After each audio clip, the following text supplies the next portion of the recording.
The Motor Dream podcast is recorded on Wallamedigal land of the Eora Nation. It always was and always will be the lands of the First Nations of Australia.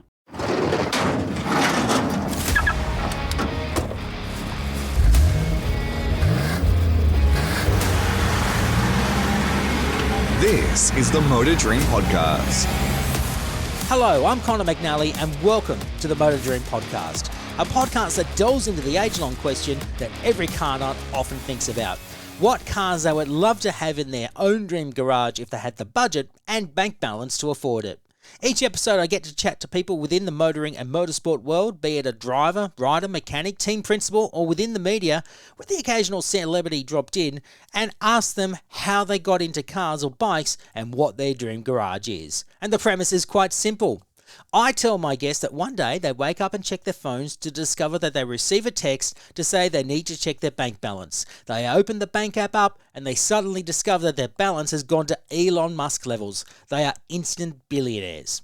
As soon as they discover their newfound fortune, they get an email from this mystery benefactor that tells them that they can spend anything that they like and buy any car, bike or machine that they want.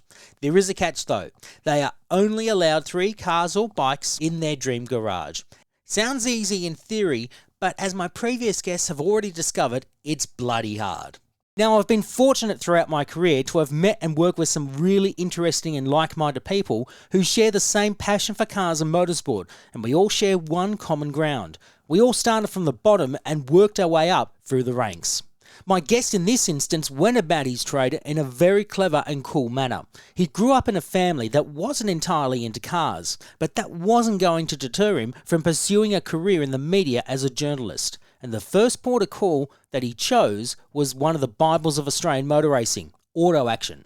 It has been a regular staple for motorsport enthusiasts for over 50 years, and at one point in the 1990s was a regular weekly magazine that kept fans in the know about the sport and the stars of the time. And the letters to the editor page was a great place to vent the frustrations of many a race fan, be it the direction of the sport or how good or bad the team or driver was doing. It was this hot pot of different points of view that my guest successfully made his move. In the mid to late 1990s, a mysterious figure named the Reverend of Ghinni was writing in to voice his opinions, and so popular did the Reverend become, he would quickly be offered a regular column in the magazine, and this kick-started the career of his alter ego, Luke West. Luke quickly became a regular face around the motorsport and motoring circles, having learnt his trade in public relations with longtime media man and commentator John Smales. He would eventually take on a big screen commentating role within the Supercars Championship and would become the second editor to take helm of the popular Australian muscle car magazine following the departure of founding editor Mark Osler. With all this experience behind him, Luke has since combined his love of motoring, motorsport and writing into a successful career as a book publisher with Gelding Street Press, and his recent success with the Immortals of Australian Motorsport is a testament to the fact. Luke remains passionate about the sport he loves, and as it turns out, we both share a number of common interests which has since emboldened the mutual respect that I have for him. So when I approached him to be a guest on the podcast, he instantly jumped at the chance, and when he created his dream garage, it is one that I think you'll really like. I hope you enjoy my conversation with the Reverend Limiter himself, Luke West.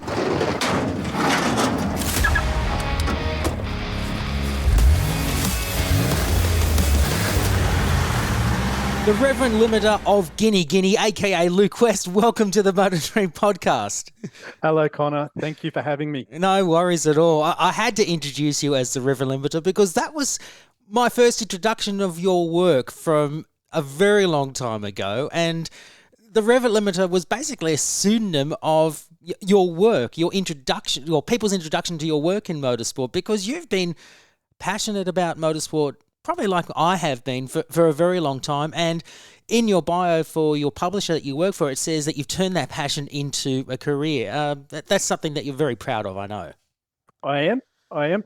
So the Reverend Limiter started when I was working for a marketing PR company called the Project Group, and that was run by familiar motorsport and motoring identity John Smales. And this was about 1995. I joined the Project Group. I had started my career with a teaching degree and taught for a few years, but that was all well and good, but I couldn't see myself doing that for all my life.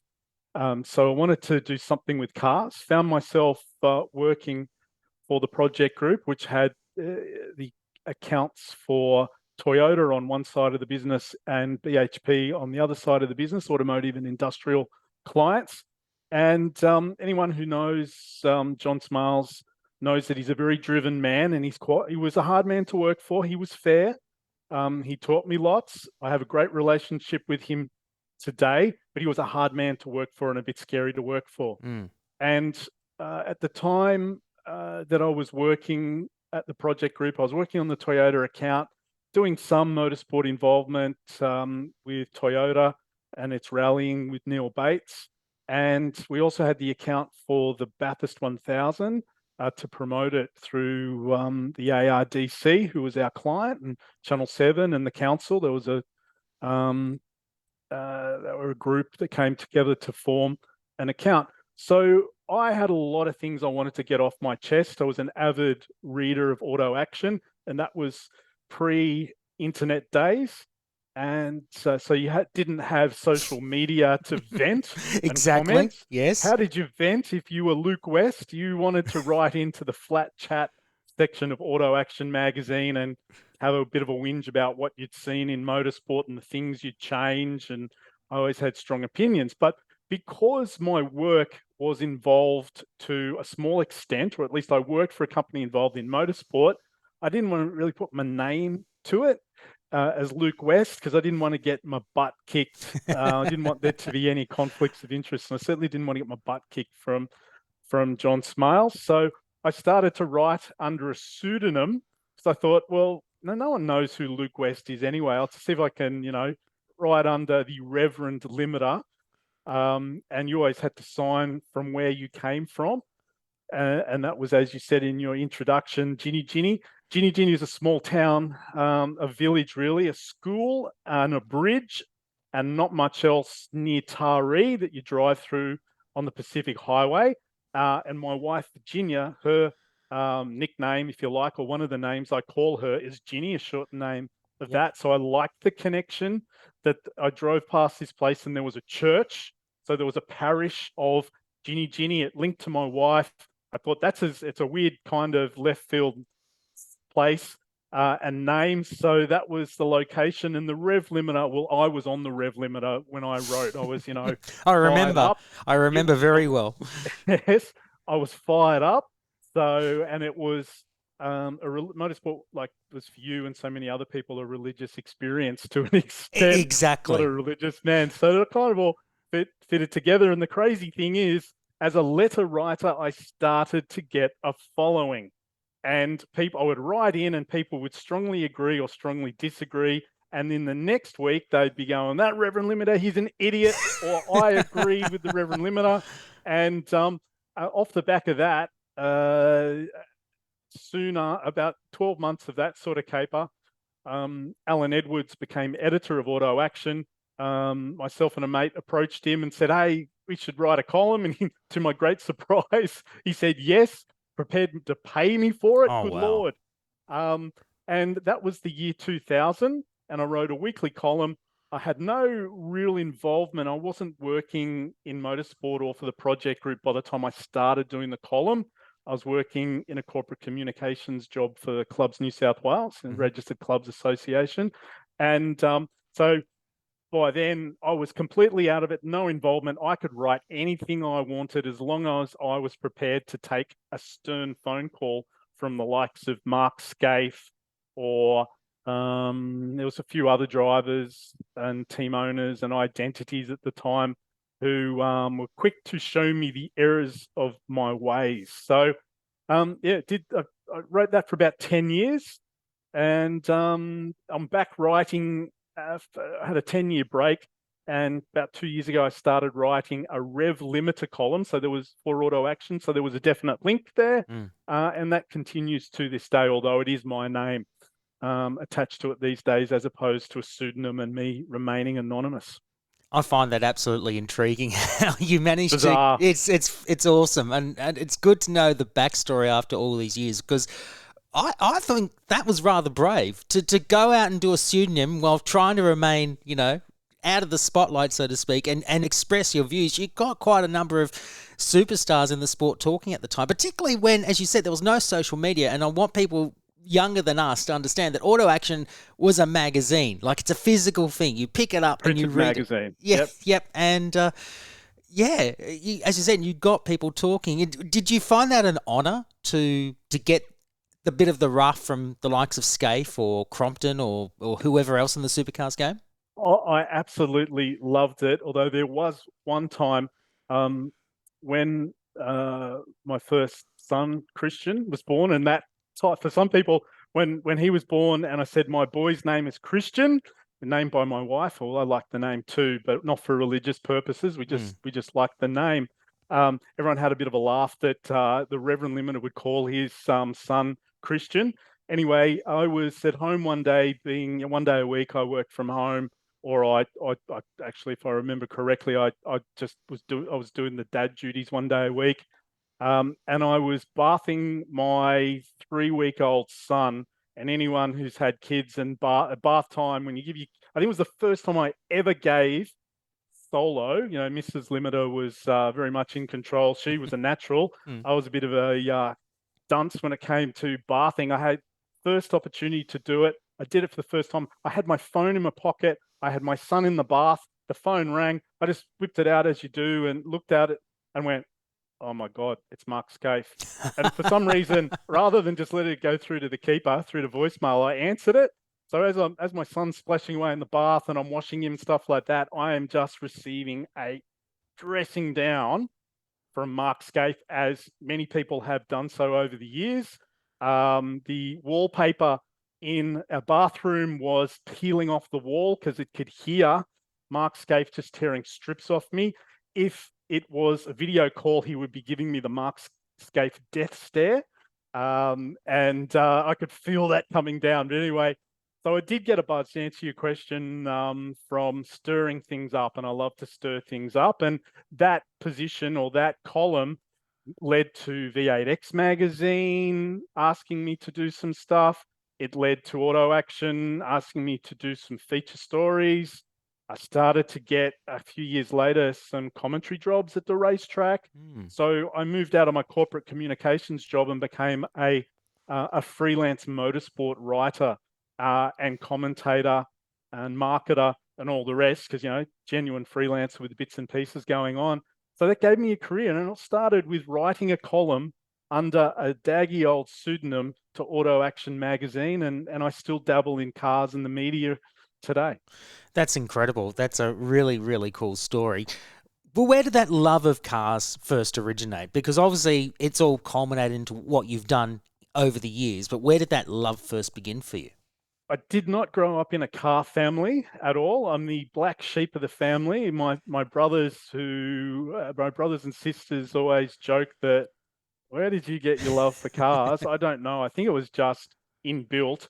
That said, my dad was a rep for a hardware company or a company that made copper pipes. And he, over 25 years, had a succession of white Ford Falcon 500s repmobiles. And he always thought those cars were pretty cool, and I did too. I think that had a lot to do with it. So I was like an Alan Moffat fan as a young boy, and then Dick Johnson. I think my elder brother, Peter, 11 years older than me, exposed me to the Bathurst 1000 one day with it on. He was watching it, maybe 75 or 76. And I think I was hooked. And I'm told that my first words were not mama, dada, whatever, it was car. And my second and third words were, hey, charger. That's awesome. It's a very similar story to yours with I feel like I'm the black sheep of my family. My parents, who have now since passed, they weren't into cars. Although my dad, when he was young, he actually went, then his early 20s, he actually went down to Sandown to, I think, a Trans-Tasman meeting, and he got to see the likes of Alan Moffat, the late Jim McEwen, who sadly passed away just recently, and quite a few other drivers at the time. And he found that really exciting, but he just never really got into the sport. So for him to take me to racetracks, for someone that wasn't interested. It was an eye-opening experience for him, but he embraced it. So was that the same with your parents when you hounded them to go to race meetings and the like? I did. And my first memory of a race meeting, I didn't get to one till I was about 9 or 10. And they took me to Amaru Park, and it was the Touring Car Championship round. So it was A9X Tiranas. But cool. hey, I was just in love with Alan Moffat's Federation Falcon XC. Yep. The hard top, that absolutely I love it. Beautiful black livery with the red, orange, yep, and yellow. And of course, I started tennis around that time, and Dad takes me to the sports store, and okay, we got to get the right tennis racket for you. And of course, there was one in Alan Moffat colours. It wasn't Alan Moffat branding, but that black with orange, yellow, and red. And I was just, yep, that's the one for me. Yep. So you know how it is. So yes. Yeah, my parents would take me to Amaru Park. I grew up in the Ryde districts of Sydney, so it was probably only about 20 minutes, half an hour up to Dural, where I only live about 10 minutes away from there now. Yeah. And my dad did take me also to Oran Park, and my older brother took me a couple of times, so he's also responsible. So it was like a once-a-year treat for me. I used to actually. I can tell you my first meeting that I went to. Do tell. Bathurst, 88, the 1000. Wow. So we didn't get to go to the race day itself. We went there on the Friday, and we went there just as spectators. I didn't get to go to the pits or whatever. We just stood along pit straight, but it was just utterly cool just to, watch actual cars going around and having watched it on TV. And as I said, my experience to you was very similar. My first words were car and Ford and Holden. My first experience of watching racing on TV was Bathurst. I think it was 83, 84, particularly after when Dick crashed into the trees at Forest Elbow. That's right. Yeah. That's a dramatic moment. Absolutely. Great story to draw you in. Absolutely. Yeah. It's a great story. And it got me hooked. And then in the later years, obviously, when Dick raced the Mustang, because I was a big Dick fan, Dick Johnson fan, that is. And yeah, the race cam chats and everything. And that Mustang itself, the Green Stuff Mustang, was just beautiful to look at. And it's actually one of my favourite race cars. So it's those just... green cars look sensational. And Dick Johnson, I can understand. It would have been the same for you as for me. He had such a great story with the Rock. Yes. With coming back, he's the following year to win the Touring Car Championship at Bathurst. He's such a great character, still is, and I've just been captivated by his story, and which continues, the roller coaster of Dick Johnson racing. So I can well imagine how that got you into there, Connor. In your time working in motorsport media, as you said, you became a freelancer, and then you then worked as a commentator. You did some Supercars commentary, the course commentary, for a few years, and you got to be right in the mix with quite a number of people, drivers, and obviously the media as well. That was an exciting time to be in, I'm sure. What are the fondest memories that you have from that era of being in Supercars? I was just amazed that I was able to get to the position where, for the PA broadcast, and it was called, in those days, it was called the big screen broadcast. And for me to host the Bathurst 1000, I did it about 3 years in a row in terms of hosting. I was a member of the team for about 7 or 8 years, all up, from about 2004 to 2012, something like that. Now, as a young boy, I suffered badly from eczema. And so that shot my confidence to bits as a young boy, and as a teenager, it was particularly bad. So I was always really proud that I could, later on, when I got that under control, I got the confidence up where I could be on camera, and that was part of the role for the Supercars role, hosting the on-course commentary. And I did that, traveled around the country, hosting Supercars events, and also was the series commentator trackside for the Fujitsu series, what's now Super 2. Yep. So I'm really proud of that. The best experience that I look back on now and go, how cool was that, in terms of the gun drivers that I was able to interview, because some weekends I was the pit lane commentator. Remember the year that A1GP didn't turn up? Yes, 2009. Yep, 2009. Yeah, 2009. Yep, I remember it very well.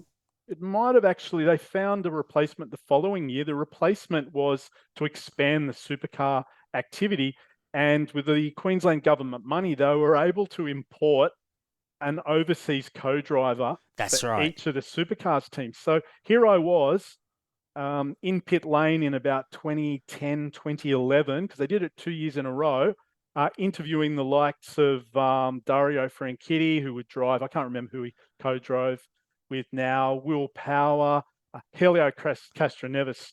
You know, you just walk up to that guy and you'd be a little, oh, he's a massive star, and ask him a question, and he was so warm and he was so over the top, you know. He's, oh, God, this is fantastic. I've known the supercars, we should have this in the States and Brazil and all that, you know. So to be interviewing the Scott Dixons, all the massive indie stars, that was a buzz, absolutely a buzz.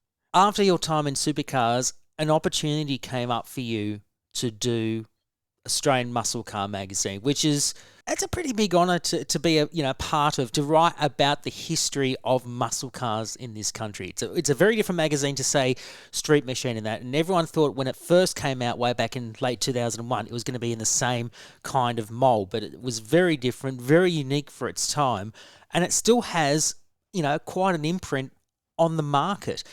I know you took over from Mark Osler, the founding editor, but how did that opportunity come about, and how did you create your take on the muscle car magazine world? I was a contributor to Australian Muscle Car from about 2004 to 2010, just a freelancer. It was one of the many jobs, or one of the many clients that I had to contribute. I did the Muscle Man features, so I interviewed Peter Jansen and I interviewed Kevin Bartlett and did big features on them. Like, we're talking 2-parters, 4,000 words per part, which is part of the secret of the success of Australian Muscle Car magazine, is the depth and the size of the features you could do. So I had written for Mark and got to know Mark over about 6 years. And when he wanted to move on at the end of 2010, I happened to have we went out for coffee, and he said, mate, would you like me, I want to move on, do something else. Would you like me to put forward your name to the new owners of Australian Muscle Car? Because a mob called Next Media had purchased it at about a year before from Ray Berghaus and Chevron. Kept the Chevron name as a subsection of Next Media for the motoring titles. And it was at the right time for me because I had 2 sons. My wife and I had 2 sons by that stage, and they had just starting school and playing soccer. And I was ready to leave the supercars behind and have a Monday to Friday job. I didn't want to miss the soccer and being a soccer dad and all that sort of stuff. So Muscle Car magazine editor role came up just at the perfect time for me. It was a big, big thing to give up the other jobs, but I could sort of see the writing was on the wall. We'd passed the period of supercars where Cochrane's influence and the massive amount of TV rights money and sponsorship money that was flushing through the sport, or actually in the sport and turbocharging the sport. That was starting to die down a little bit. And I thought, oh, well, this job's not going to last forever. I better get something a bit more secure. And being editor of Australian Muscle Car was that. And in your question, you alluded to the fact that, wow, it would have been a big task. Well, I was very nervous about taking over from Mark Osler, because I don't have a technical bent. And that was a technical magazine in many respects. So I could only put my own stamp on it, which is bringing to life the great stories, whether that's people or car stories, and telling those stories, and try and find technical writers to do the type of stories that Mark was so good at. That's really hard. There's very few technical writers back then or even now who can bring those stories to life.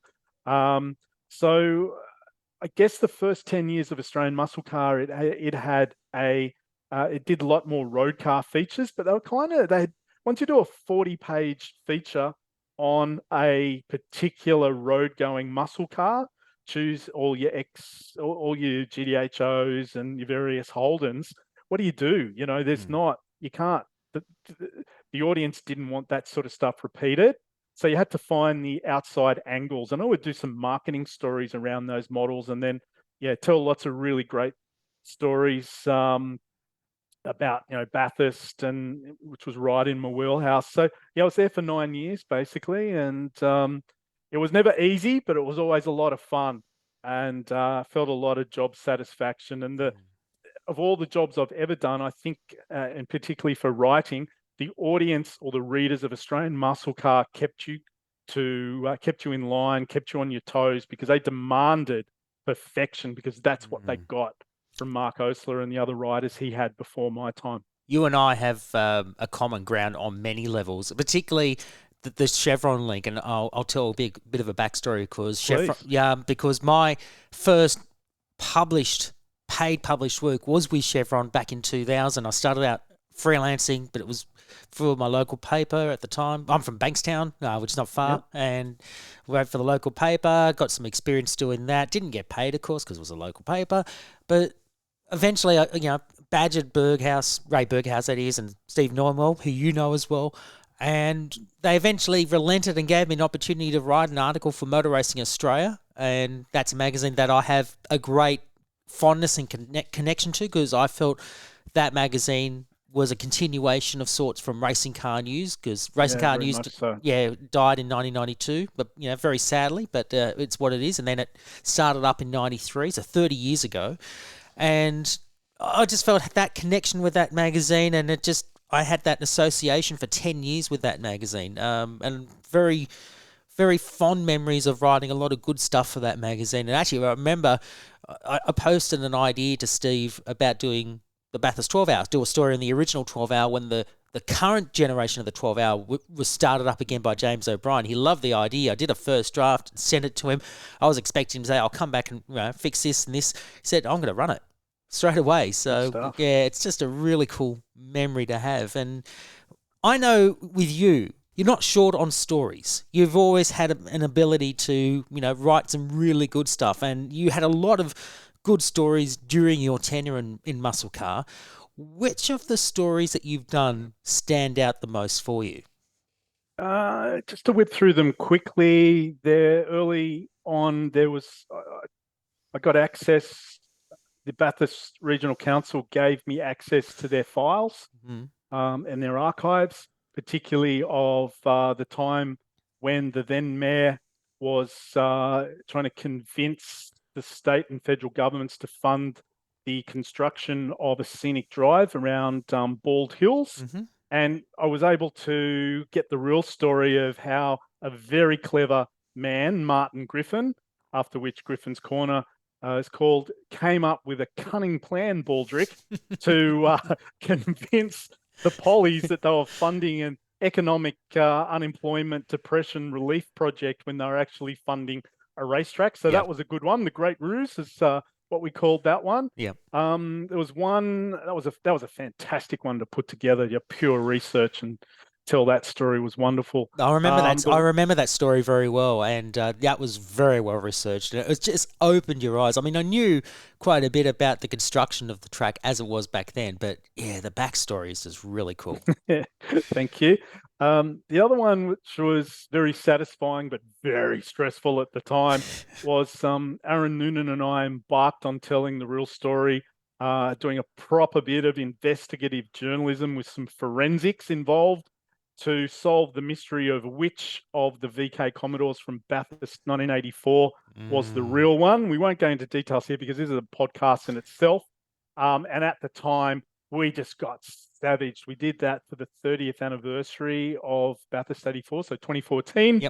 And at the time, I was fearful that I was making many enemies. I knew the car putting forward that Peter Champion actually had 25.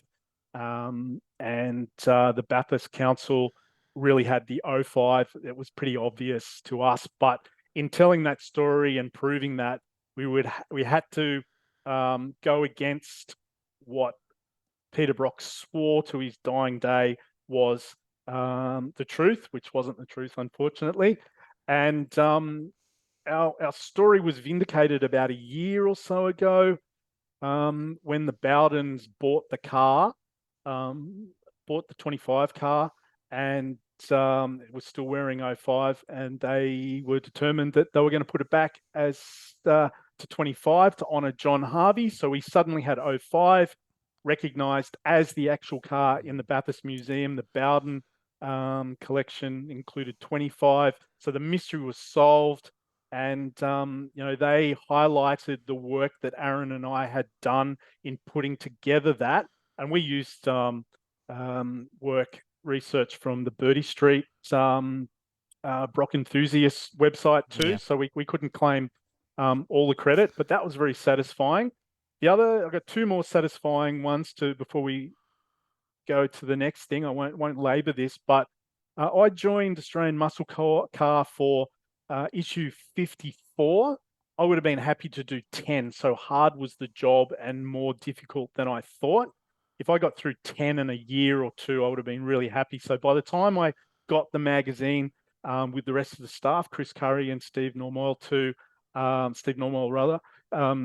to issue 100, I was super proud of getting it there.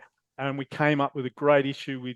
I finally got an interview with Norm Beachy. I didn't get it. Who did I rely on? Well, the Aaron. bloke who, it was John Smales. Really? I was going to say Aaron Noonan, because I know No. Aaron Noonan's like the gun-ho person to go to when it comes to all this stuff, but wow. Oh, that's right. There's no one more driven. There's no flies on Aaron. God love him. But I called on the old network, and we came up. We had a great story on Norm Beachy, who previously refused all interviews. And we got one with Al Turner on the Ford side of things, and we recreated the first cover, but with the magazine's first cover from 2001, but with modern muscle cars.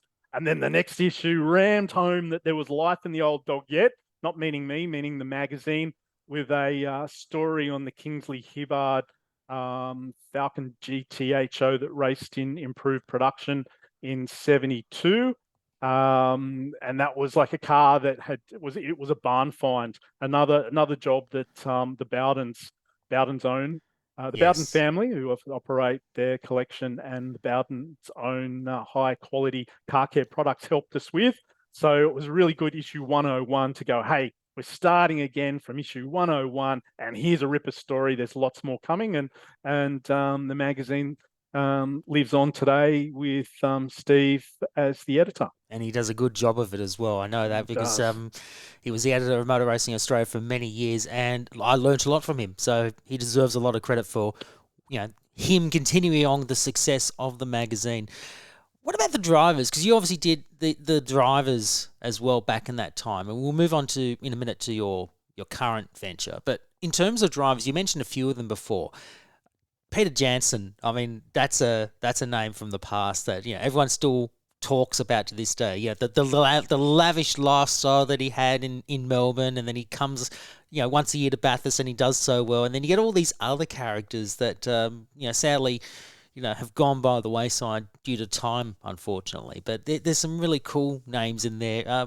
Which ones stick to mind for you? Look, you've hit on the nail of hit the nail on the head rather with Peter Jansen, the captain Peter Jansen. So you clearly love the same antics of when he was interviewed, when he just got out of the car, and you go, okay, then, yes, okay, the car's going really well. Just hand it over to Larry, and Larry will bring it home for us. He always does a good job.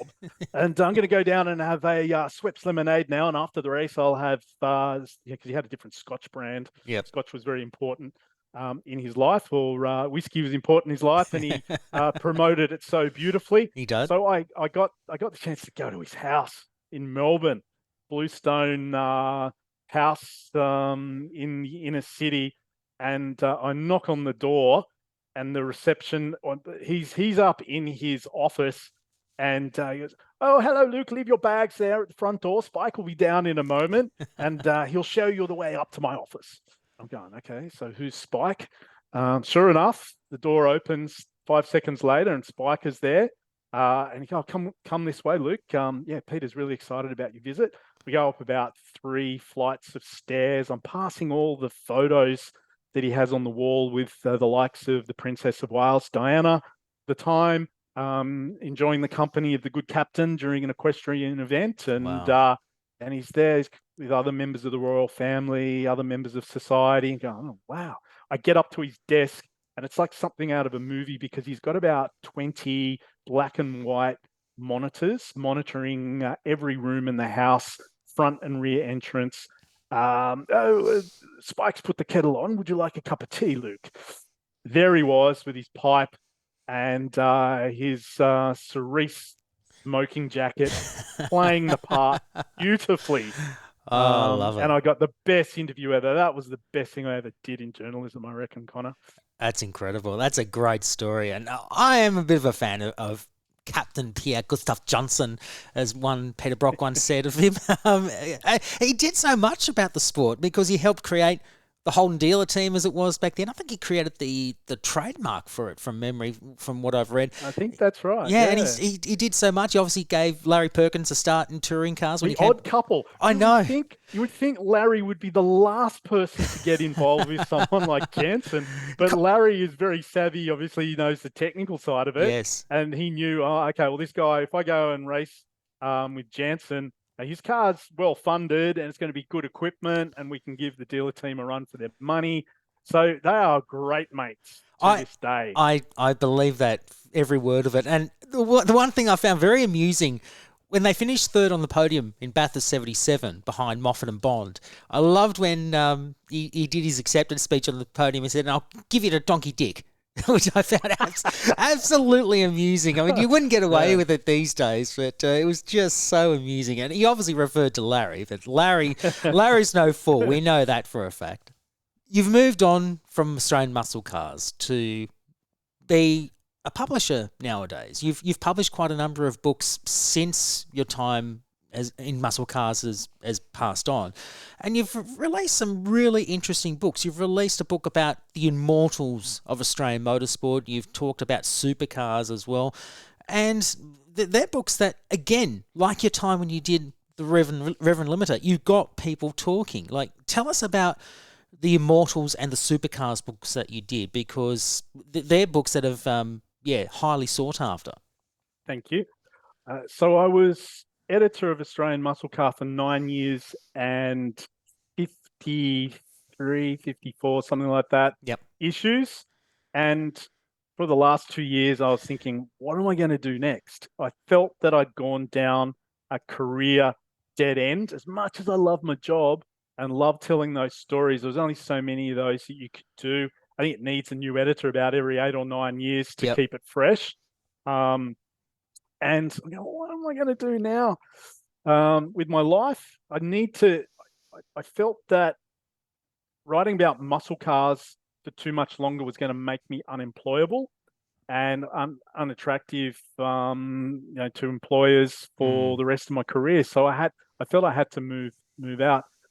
Okay, what happened after a few twists and turns is that a small boutique book publisher called Rockpool Publishing in the Sydney suburb of Summer Hills and Leichhardt. They had a deal to turn magazine content and some of the Chevron book content into more modern books. So they asked me to edit and write sections of the Supercars book that came out a couple of years ago, history of the 5-litre touring cars and the Supercars era. And so I put that together. They liked what I did there. They asked if I would like to write the motor racing installment of a series they have. This series is the Immortals of Australian Sport. They'd released the rugby league version. They'd released the cricket version. They were looking for authors. Would I be interested in writing Immortals of Australian Motor Racing? I said yes. That was originally going to be a moonlighting project, but when COVID hit in 2020, became a daylighting project. And I wrote that when we were in lockdown, so that was good timing. And then once lockdown had lifted, I'd submitted that book. The owners of Rockpool Publishing, Paul and Lisa, my current employer, said, "Oh, Luke, we really like the work you've done here. Do you know other sports? Because we'd like to ramp up our sport offerings." And I said, well, yeah, I enjoy cricket. I'm absolute rugby league tragic. The reason I love rugby league, and I know this is a reason you love rugby league, Connor, is that it's the last great bastion of characters in sport, I reckon, in Australian sport. I think it's a nice synergy when you think about it. Motorsport and rugby league, and I guess you could say in some ways AFL. Those kind True. of sports, they're, as you said, the last great bastions of characters because you still get those characters now. Although I do feel brutal a sport. It is very brutal, but I kind of feel with the current generation of supercars drivers, I feel that's kind of a bit sanitized now, and it's kind of turned me off a little bit. And I guess You and me both. yeah, it's rather concerning because we do need characters. We do need people that, get people excited or get people ramped up and, angry about, we need those characters so the sport lives on for many more generations. Would you agree with that? I agree entirely. It's all about the world, even the most technical sport of motorsport, is actually about people. Yeah. And their stories have to be interesting. And it's why I love Indy cars and the Indy 500, because I reckon there's some great characters there and there's great stories there. So feel really fortunate now that I work for an organization, book publisher, Rockpool Publishing, who have an imprint called Gelding Street Press, because their bread and butter traditionally was mind, body, and spirit books. So traditionally books for young women. They wanted to offer books for young men. Men of all ages. And you had to correct yourself there. I did. So and we're not necessarily the purchasers of the book, but the readers of the book, and the market is the gift purchasers generally. So my job is to find book projects that people want to buy, people want to read across sport and recreation. So all the sports, we've got some good rugby league books. We've got a great one called Jack Gibson's Fur Coat. Yes. The fur coat that legendary Parramatta Eels coach wore during one of the grand finals in the early 80s. And the premise of that book is, because it's just one story, one short story amongst lots of other stories, is if rugby league had buried a time capsule, Jack Gibson's fur coat with the first you put in, what else you put in there. So we'll probably take that approach maybe with other books. That's but we cool. do books in the Immortals series coming out this year. Later this year is the Immortals of Australian Motorcycle Racing. So that's a logical extension of the book that I wrote, because I'm not writing the books anymore. I'm really connected to finding authors for the various sports and finding the right projects. So we had a very successful Immortals book last year, Immortals of Australian Soccer, timed perfectly with the World Cup and the success of the Socceroos. Yes. And watch this space. There's some other soccer books there. But of course, this is a motorsport and motoring podcast. And with the most recent motoring book that we've put out is Formula One Down Under, Australian Grand Prix History, and where we've repackaged the original Chevron 80 years of the Australian Grand Prix, because the first 49 years it was non-World Championship, and the 1985 Adelaide Grand Prix was the 50th running of the Australian Grand Prix, but the first to World Championship status. So we condensed the first 49 into one chapter and told the story of the road to the event's road to Adelaide. Yep. And so Australian Grand Prix History, F1 Down Under, is chapter 85 to 2022. So that's an exciting one. We've got some Bathurst 60th anniversary book coming out for Father's Day this year. Yep. So look out for that. And we've had Ford Falcon commemorative edition and Holden commemorative edition too. So Gelding Street Press, I'm going to do a blatant plug right now. Go on, Connor. Gelding Street Press, Google that. And you'll find all our sporting books, and I think 12 to be published in 2023. Yep. It was only 4 2 years ago, so we're really ramping it up, and things are going really well. And I feel fortunate on a personal level that I've found a logical extension.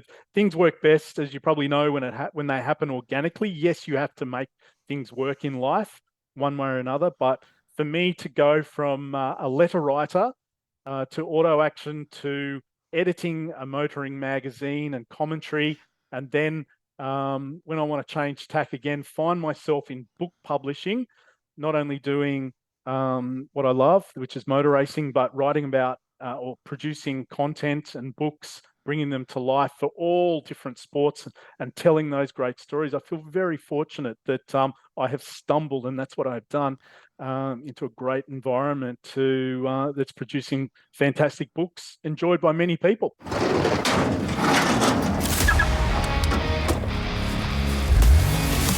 This is the Motor Dream Podcast. All right. We know you love your cars. We know you're passionate about it. You speak with so much conviction about your love of cars and motorsport. But I want to know a little bit more about, what makes you tick as a car person. I want to ask you first, what was the first car you drove or the first car you owned? Very quickly, they're two different cars. So the first car I drove on my L's was my mum's mustard-coloured 1973 VW Beetle. I think it was a Superbug, with the longest clutch and most finicky take-up point of any car I have ever driven. It was a brutal experience to try and drive or learn to drive on this car, but any car I have driven since has been a piece of cake compared to my mum's old Beetle. And the first, you'll laugh at this one. My first car was a Fiat 131, a 1976 Fiat 131 Right. Super Mirror Fury. And I was a massive Ferrari Formula One fan and Gerhard Berger fan around the time that I bought that. 1990 or 1990, yeah, about 1990. Yeah. And I certainly couldn't afford to buy a Ferrari, but of course, Fiat were the parent company for Ferrari, and the Ferrari F1 cars, the Scarlet Ferraris, as Murray Walker would call it, they always had the Fiat badges on them. So I thought, okay, Fiat's the next best thing. I was still living at mum and dad's place at that stage, and the next door neighbour was a Fiat enthusiast. So he was gung-ho for me to get it. And of course, Fiat stands for Fix It Again, Tony. Well, it was more Fix It Again, Jeff, because my next door neighbour, if we had any issues, he could fix it easily. So that was kind of Awesome. Dad was a bit reluctant about the Fiat thing, and the potential for poor reliability, but the fact that the bloke next door loved my car more than I did meant that we found a good one. And I put a little Marlboro sticker and Gerhard Berger. Remember those stickers Marlboro Yes. had with the driver's name, G. Berger? Yes. I put one on the rear, sort of, next to the number plate on the rear of the car, and I thought I was hot stuff. I love it. I love it. Until my girlfriend at the time, when I took the car over to show her, I was so gung-ho. And the first thing she said, "Oh, yeah, it's great. Looks like a Volvo." And I was going, "Oh, this relationship's not going to last." That's awesome. That's actually very funny. Actually, we're looking at a photo now. It actually looks really nice. It is a very nice Boxy, looking but car. nice. It is. It's got some style about it when you look at it, with perspective to this day. It's really cool. All right. What about the car you wish you wished was never made? Never made. Mm. Well, I'm going to answer it in this way. Is a bit concerned about the number of P-platers who are now behind their wheel of big SUVs and four-wheel drives and dual-cab utes that have a propensity to topple over in the hands of experienced drivers. And so I think are quite lethal. So I have no dramas with people who need a ute for work or for other purposes. But for them to be general cars that, because there's so many of them that are teenagers and now P-platers are now driving, worries me. And of course, control what my boys drive. We've got one driving already, one soon, or one learning. So my older boy Christian is in a lovely little Lancer, which I love and he loves. So I wanted him in a proper car. So that's probably the best way I can answer that question. Okay, it's an interesting one. I will add on top of that. Do you think the importance of road safety? Does it have as much prevalence, like the need to have driver safety? Is it prevalent now as it was back in our day when we grew up? Or do you think it's lacking a little bit? I think it is lacking. I think it's probably always been lacking. You are taught to pass a test, certainly in our day. Yeah. Well, I certainly better now. Well, I certainly remember in my day when you passed your driver's test, you were 12 months on Ps and then you straight on to blacks. Not like what we have now where you've got the red Ps and then you've got the green Ps. Yeah, that's true. It's probably is better now, isn't it, from that point of view? And you just hope that whoever's teaching the youngsters to drive is teaching them well, and they're picking up good habits. Absolutely.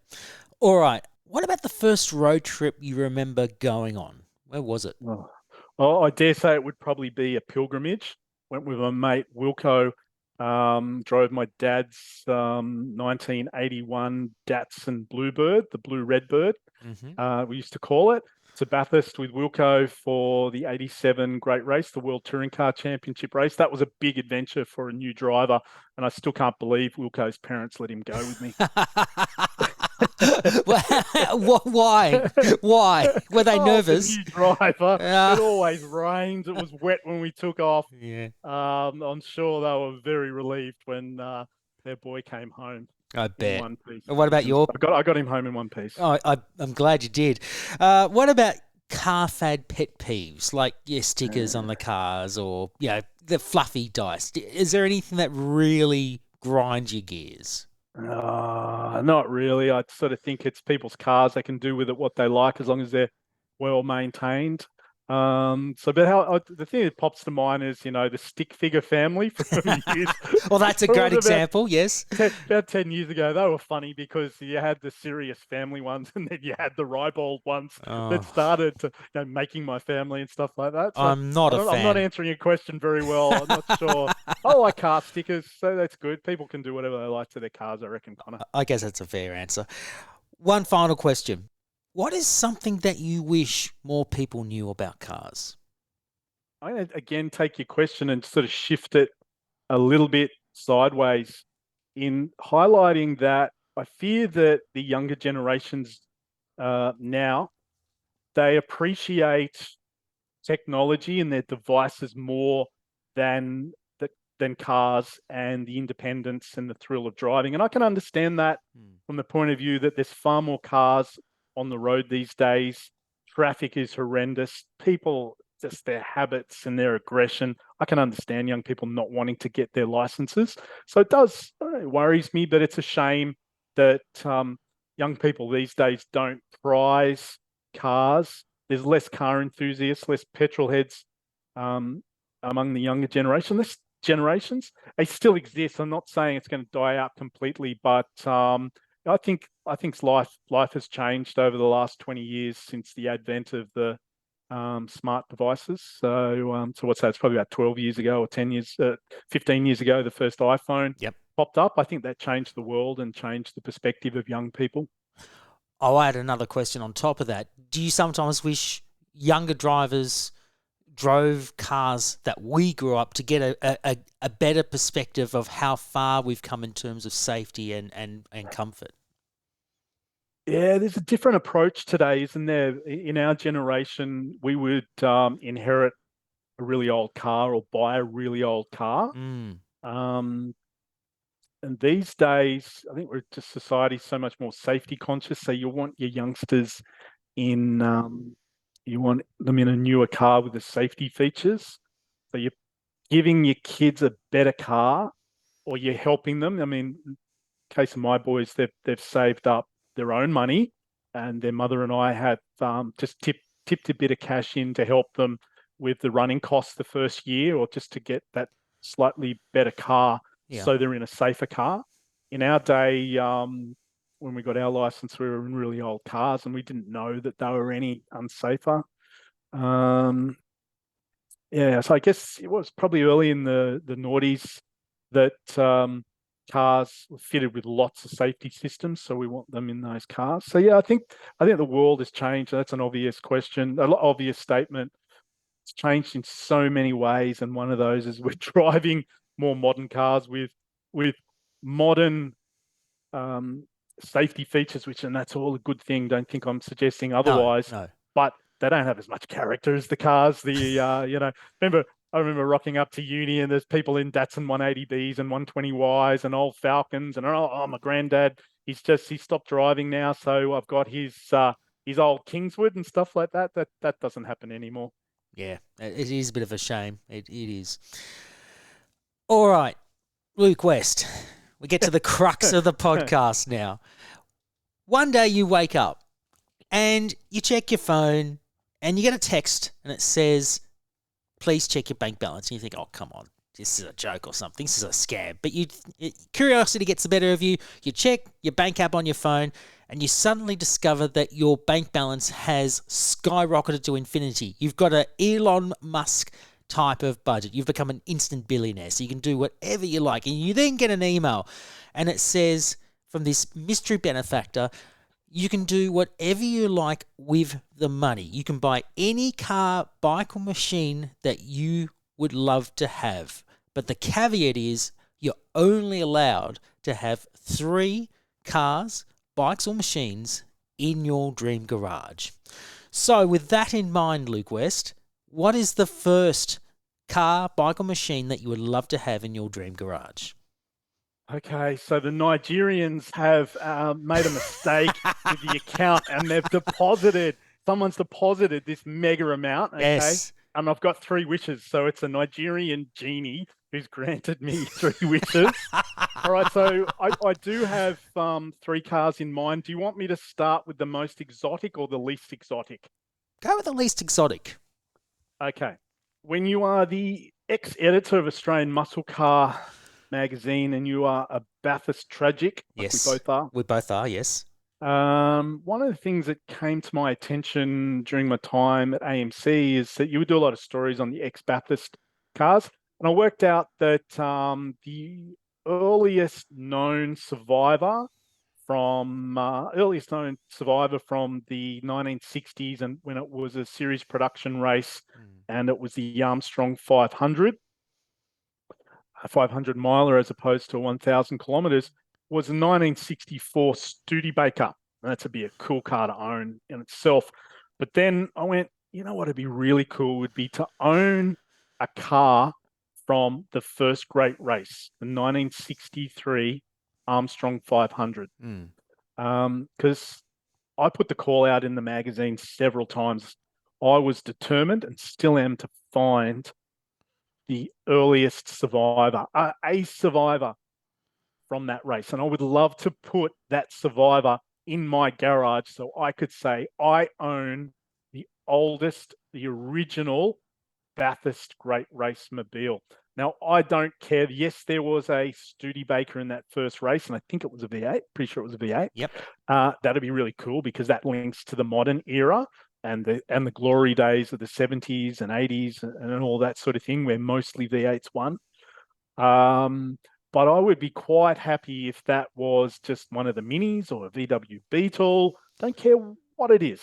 Could be one of the old Holdens in the race. We had the Trick for the time EH S4s, which were the first, I think, homologation specials for Holden, and started in that first great race of 63.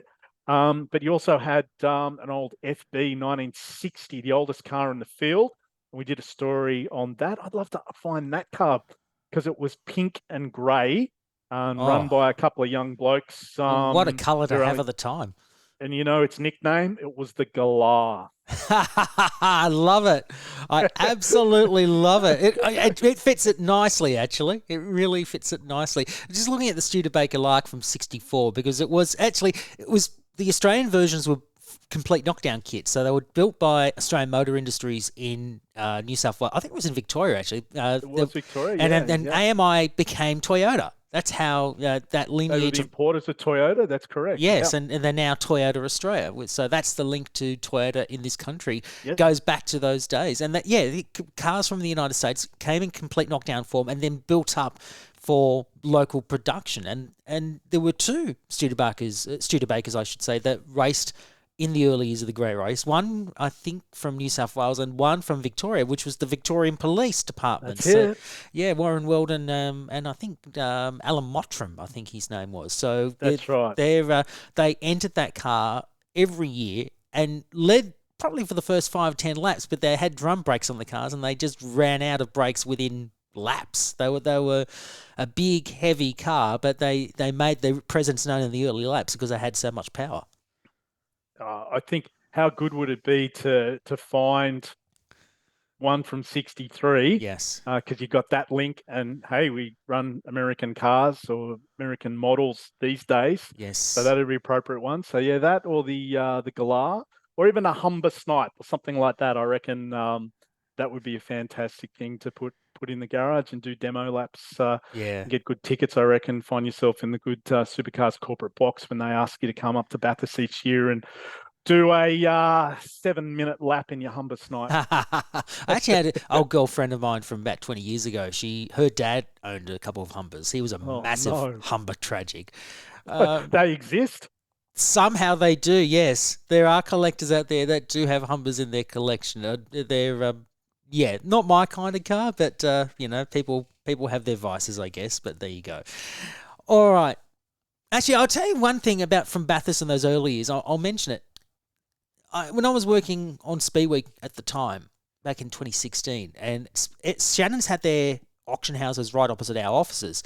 And in 2016, we did a special for the Shannon's Nationals in the auction house.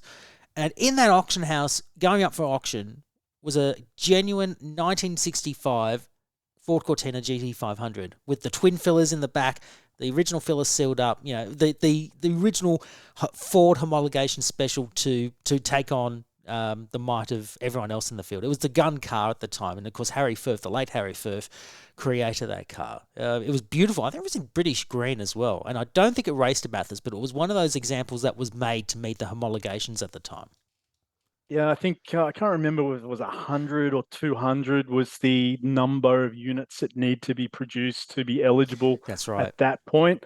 So as I look at the history books of Chevron book, Harry Firth and Bob Jane, in those early years, in those cars, great stuff. And so it was a Cortina GT in 63, and then it was the GT 500 that took over after that. So we do forget that those small Fords dominated the great race in those early years, and absolutely, they should be more highly prized than perhaps they are these days. You gave the example of the Shannon's auction house. I think I'm going to keep an eye out on the auctions there, because if one of those early Cortinas, maybe, you never know, you might just get yourself the race winner from 63, Connor. Absolutely. Or I'll beat you to it. No, I'll beat you to it. I'll beat you to it. Shannon's will be the auctioneers will be the auction house will be the winner, because you and I would be beating that price up. Exactly right. Exactly right. Okay, the second car. Go to the more moderate of exotics. I love telling the stories, as we've established, of cars, people, whatever, that fly under the radar. Yeah. And I've got an Australian muscle car. So I've got to have an Australian muscle car, given my history, in my garage, in my dream garage. Fords and Holdens, they're so passé. I reckon the forgotten Australian muscle cars come from Chrysler. So, and of course, I say to you, tell me the most famous Chrysler muscle car, Connor. What is it? Well, I think everyone knows it as the Valiant Charger, but yes, I know this, and you know this, that there was another Valiant that preceded the Charger. Tell us about that. That's it. So I think it'd be cool to have, if I couldn't have a Charger, and I can afford it, finding one might be the problem, because those Nigerian genies have cashed me up. But no, I want to go for the sedan version of the Charger, which is the Pacer. Ooh. Oh, yes. So people hear Pacer, and you mention it there, and they think, all right, so the original... there was the VE, VG, I can't remember. VF and VG Pacers, yeah. Okay, so 68, the Pacer story started. There were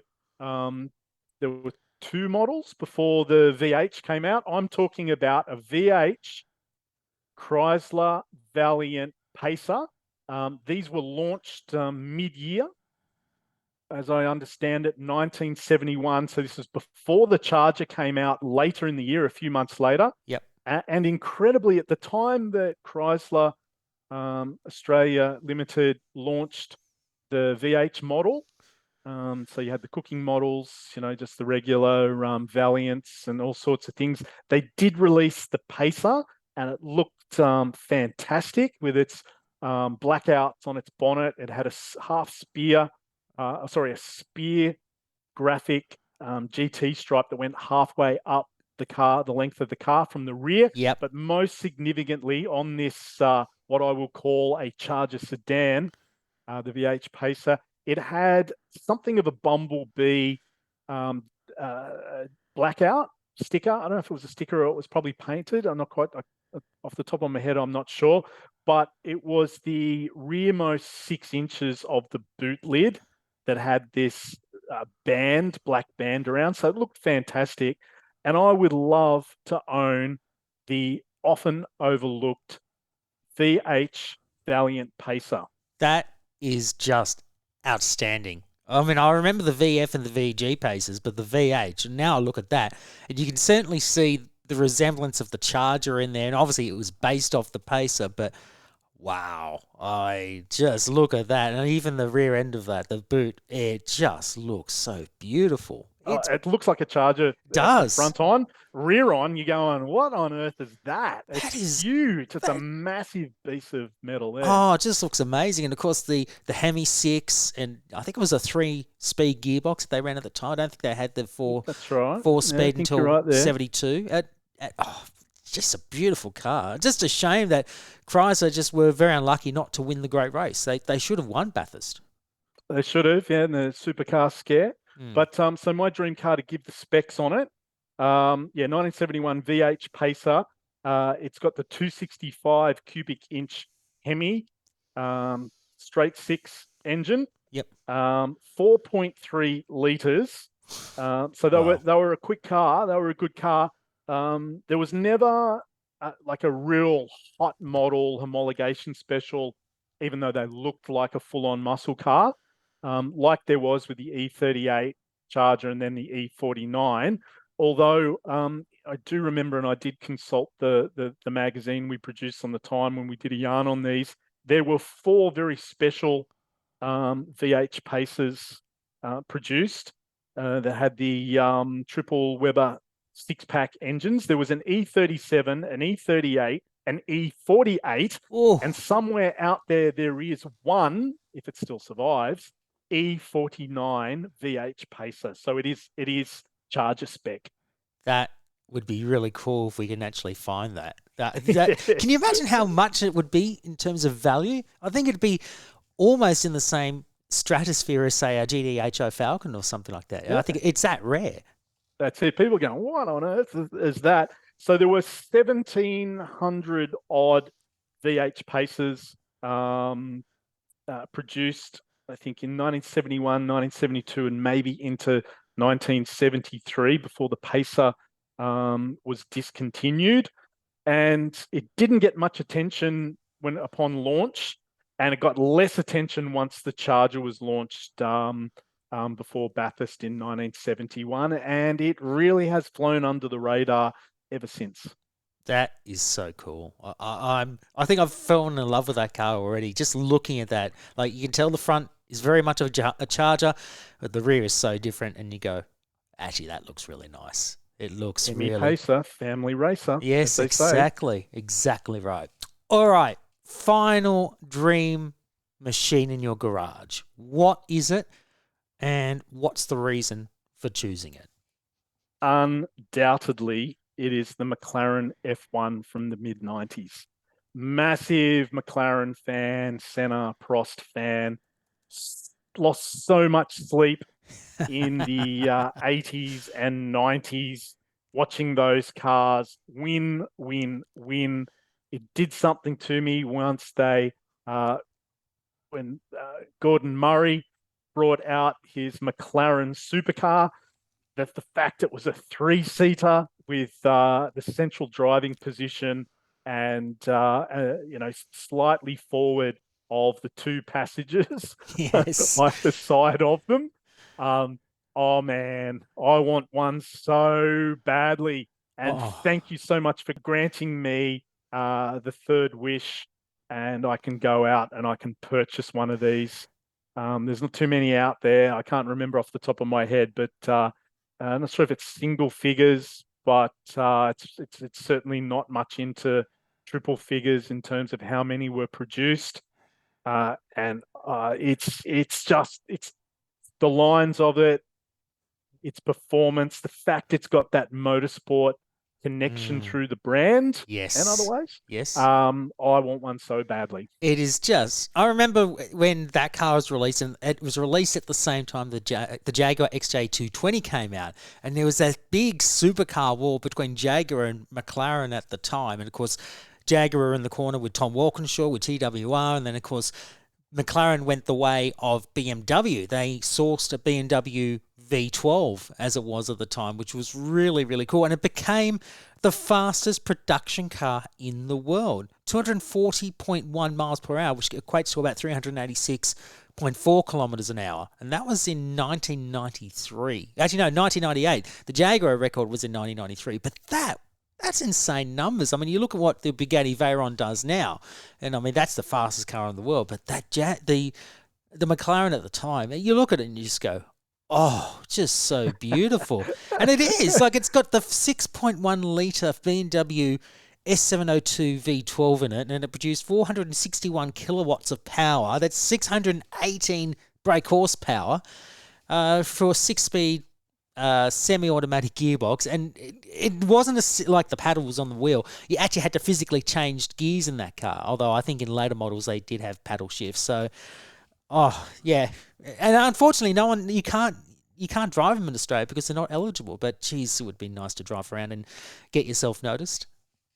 And that is why the celebrities just flocked to these cars, including one Mr. Bean. You might associate Yes. him with minis, green and black minis, but Rowan Atkinson Yes. got himself into a bit of trouble. He got himself a McLaren F1 and found himself in more trouble than the early settlers. But the cool thing about the F1s is there's no such thing as a write-off, because you buy the chassis and it can be repaired, and it's many of them have many in the hands of celebs, but they live on. They sure do. And other well-known people have owned the cars in its lifetime, other than Rowan Atkinson, Mr. Blackadder, as I like to call him. Sir Lewis Hamilton, he's owned one. Elon Musk, of course. Yes. Jay Leno, which I'm not surprised, because he is a massive, massive car nut. Like, if you've seen his garage collection, which is like, I think, 4 or 5 buildings deep, it is just insane. And he knows how to find some trouble in some supercars. Yes, he does. In general, doesn't he? Yes, he certainly does. George Harrison, the late George Harrison, we know that he was a massive motorsport nut. He loved Formula One as well. He owned one for a time.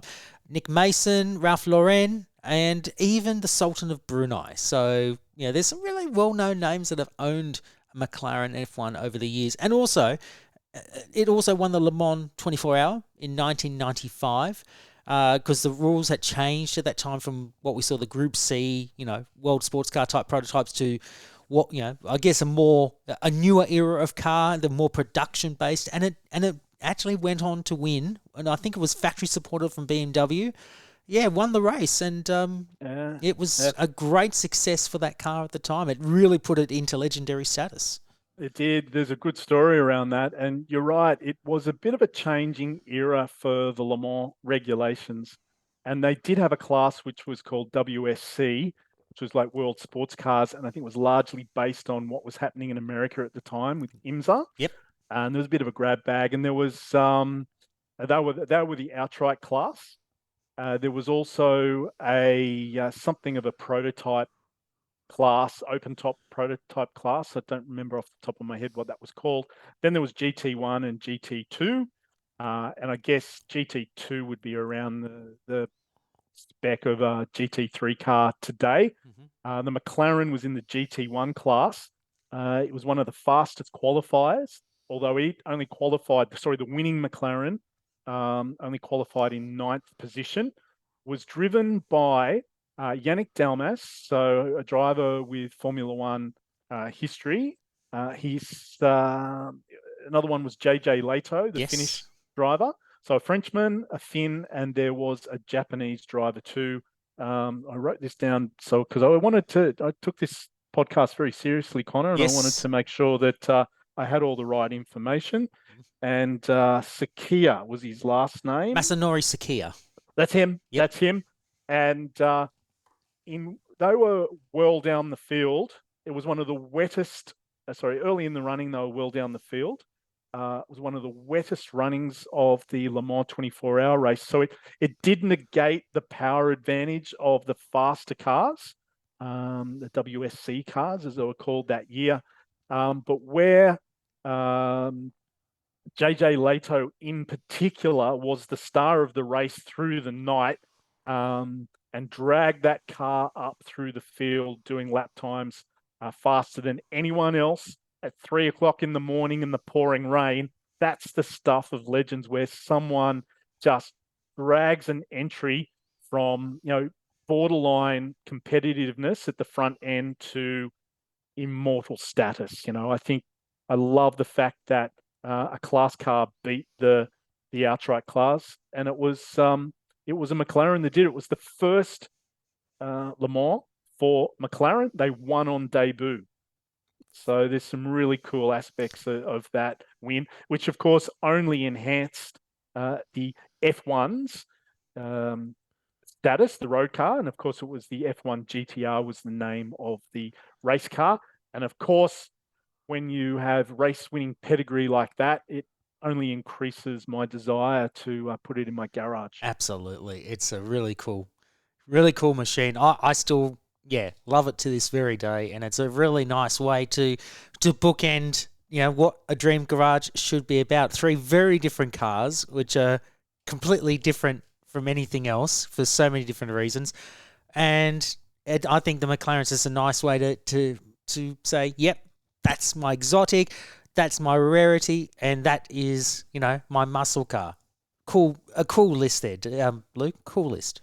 And just to finish off on the link from that McLaren to the modern day racing McLarens in GT3, for instance, there's usually factory McLarens or teams that, I think it was one called Garage 59. That's right. And that's a nod to the fact that the 95 winning McLaren wore the number 59. That's so right. Many of the GT3 McLarens wear number 59 today. Although, as in, one per race, you can't have more than one in a race. So I like the fact there's a continuation of that. I like people who keep traditions going. Like your Michael Jordan or Shane Warne traditions of carrying 23 or something True. like that. Or even Dick Johnson with 17. That's a really cool number to have. Luke, thank you. It's been an absolute joy to be chatting with you about your career and also about your passion for cars. It's quite clear you really do have a fondness for the history of cars and history of motorsport, but also your love of cars as a whole. I have had a great joy in this last hour and a bit to just chat with you about, our common interest. We both, we both have a religion, and that's called motorsport, and that's called cars. And I don't think it will ever go away. No matter what you do in life or what you do, career or whatever, cars will always be there, and you always come back to that, and that's a really cool thing to have. Very much so. I've enjoyed our chat, and just don't let me anywhere near them mechanically to try and fix them.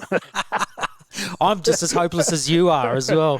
I'm terrible. I know the basic mechanics, but I'm just terrible. I think I'd rather have the expense of having to pay someone to fix my problems than create my own. Yeah, I like to think I know the theory there, but I'm just not a hands-on guy. So no, we're in the same boat there, Connor. So thank you very much. I've really enjoyed our chat, and I wish your fine podcast all the best for the future. I shall be tuning in. Thank you so much, mate. Thank you for joining me, and all the best for your future as well. Cheers. Remember Gelding Street Press, Google it, and all the books we have for all sports lovers, including car people.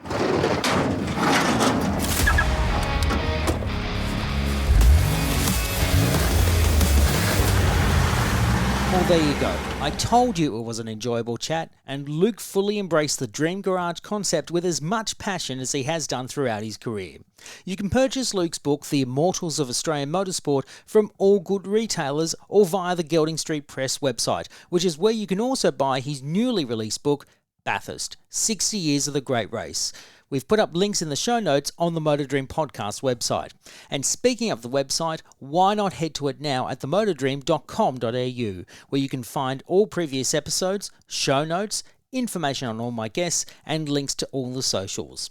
We're on Facebook, Twitter, Instagram, TikTok and Threads, so please follow us with the handle The Motor Dream, which is also the hashtag. And make sure you like and subscribe to this podcast via your favourite podcast platform or via Spotify and Spreaker.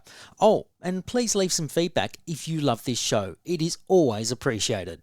Thank you once again for listening to the Motor Dream podcast, and until we meet again next time, please drive safely on the roads. See you soon.